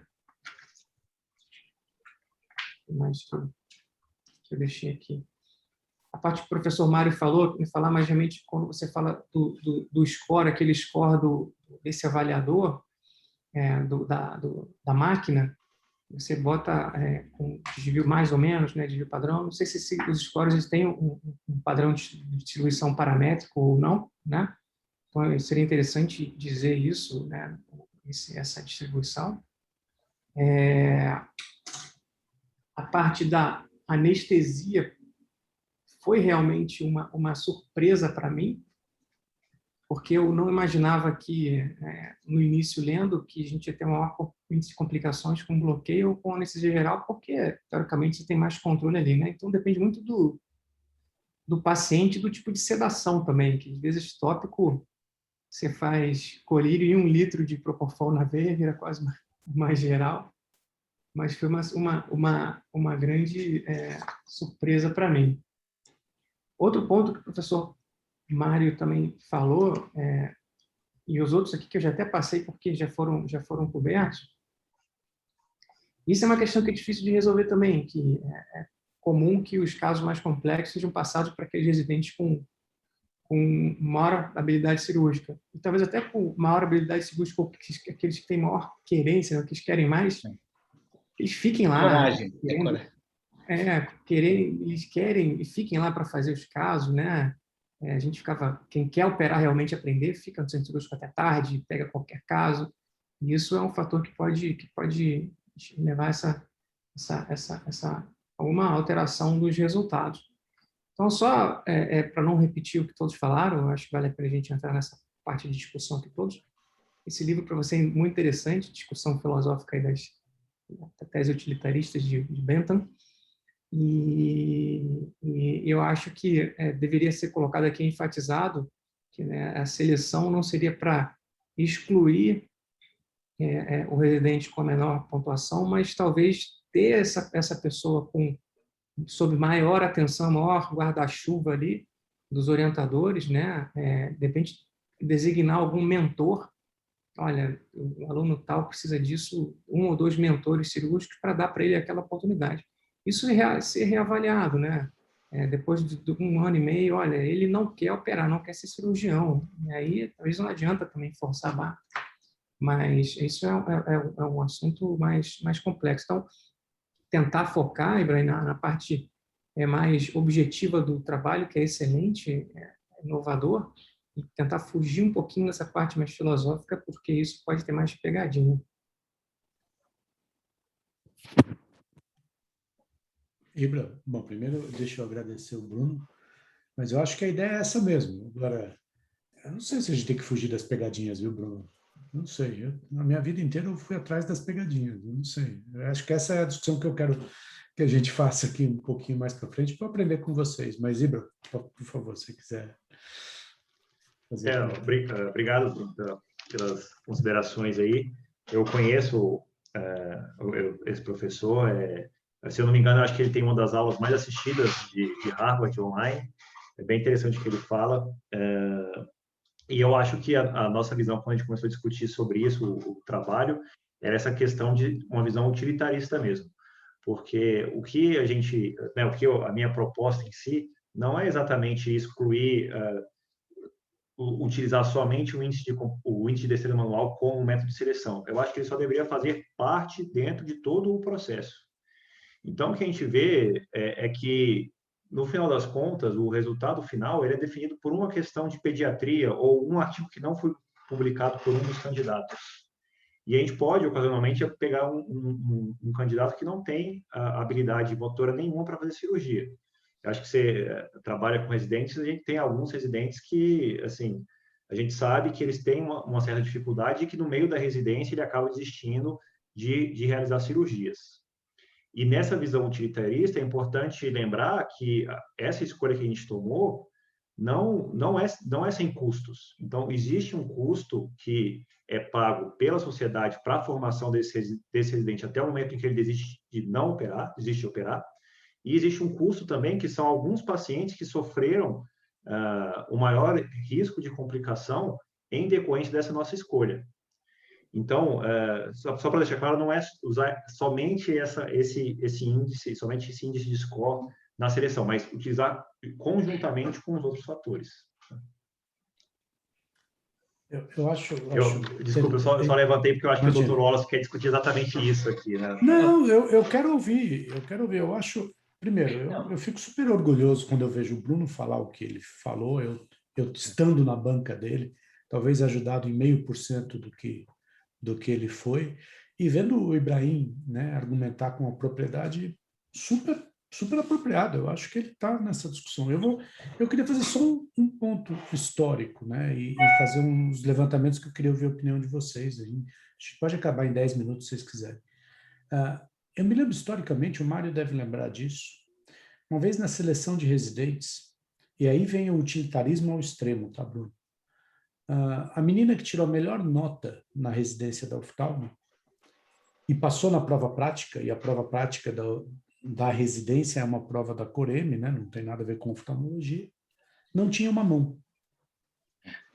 O Mário deve lembrar dessa história.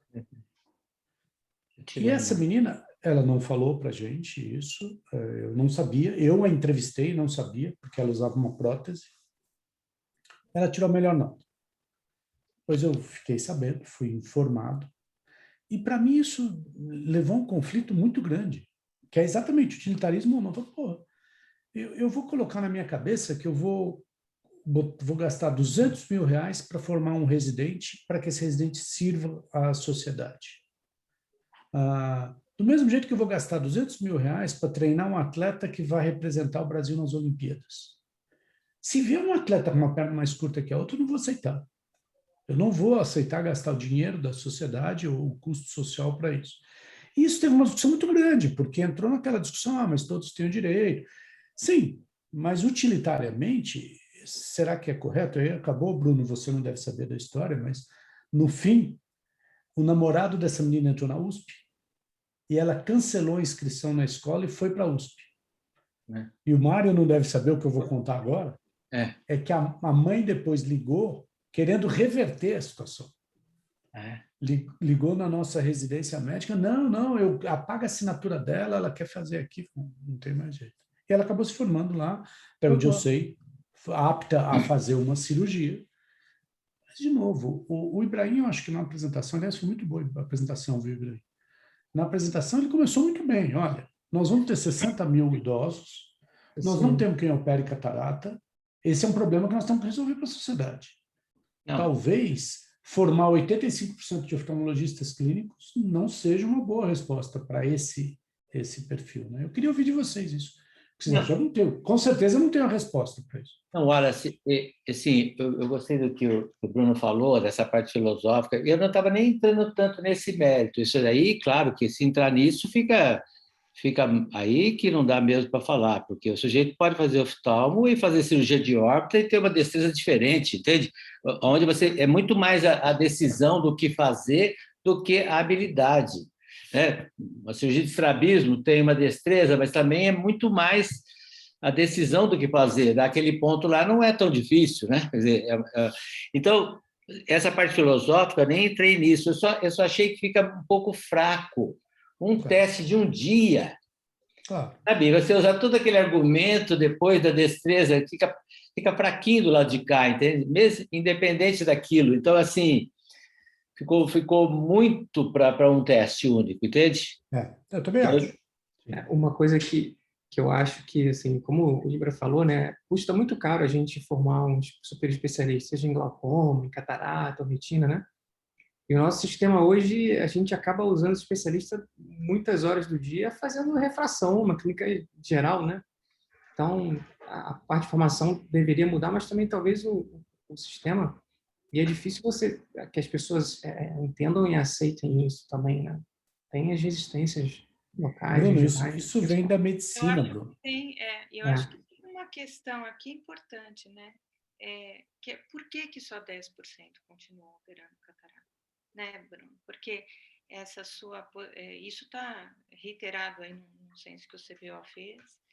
E aí, por quê? Né? A maior... Se a gente for ver, né, a nossa realidade... A maior parte é por não ter a cirurgia.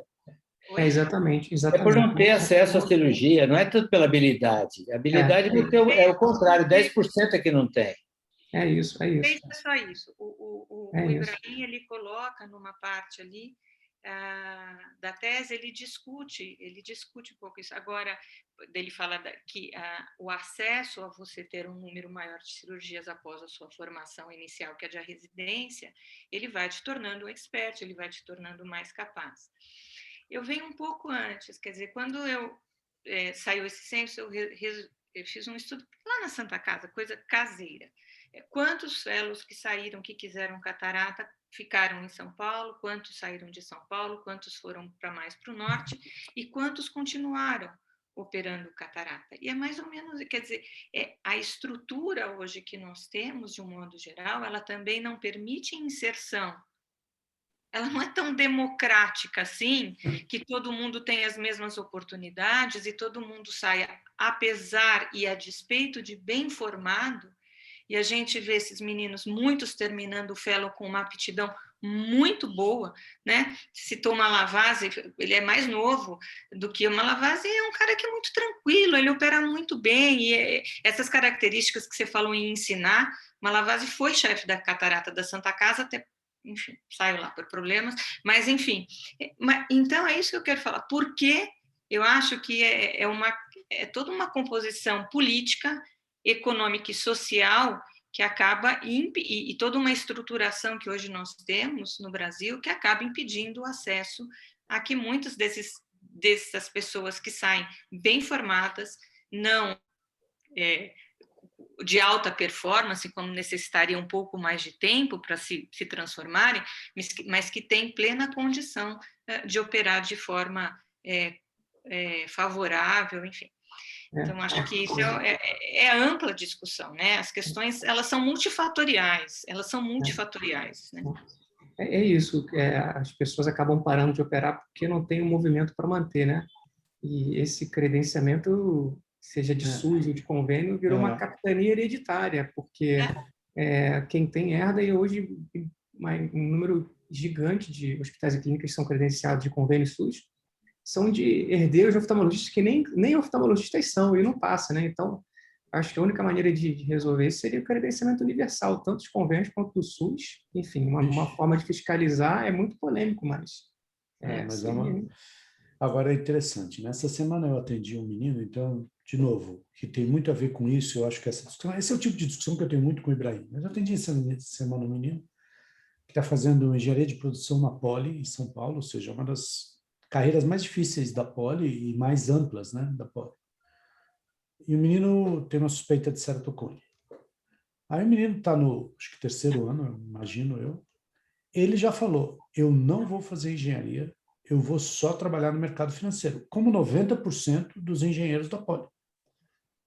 Eu olhei para ele e falei assim, olha, vai ser ótimo, porque o mundo vai ficar cheio de gente com dinheiro, mas você vai continuar morrendo de ceratocone, vai faltar um engenheiro para resolver o seu problema, porque eu precisava de um aparelho para isso. E a minha discussão, claro, um menino muito simpático e tal, e ele falou, eu não sabia, ele falou, meus professores também ficam com raiva. Eu falei para ele, olha, é só um desperdício. Para que nós estamos perdendo um tempão como sociedade te ensinando resistência de material e cálculo estrutural se o que você vai fazer é aplicar na bolsa? Então, o sistema está errado. E eu acho que isso se aplica na oftalmologia também, entendeu? Só que esse é um discurso que institucionalmente é muito perigoso, porque todo mundo me pergunta por que eu nunca quis ser da diretoria do CBO. É porque se me colocarem na parede numa hora dessa, eu não sei o que responder. Porque esse discurso vai acabar falando assim, olha, a gente precisa de gente mais barata para fazer as coisas menos qualificadas. Ou seja, eu não preciso ensinar resistência de material, nem cálculo estrutural, se o cara vai ficar aplicando na bolsa lá, jogando moeda para cima. Entendeu? Isso é perigoso, então, você cair na refração.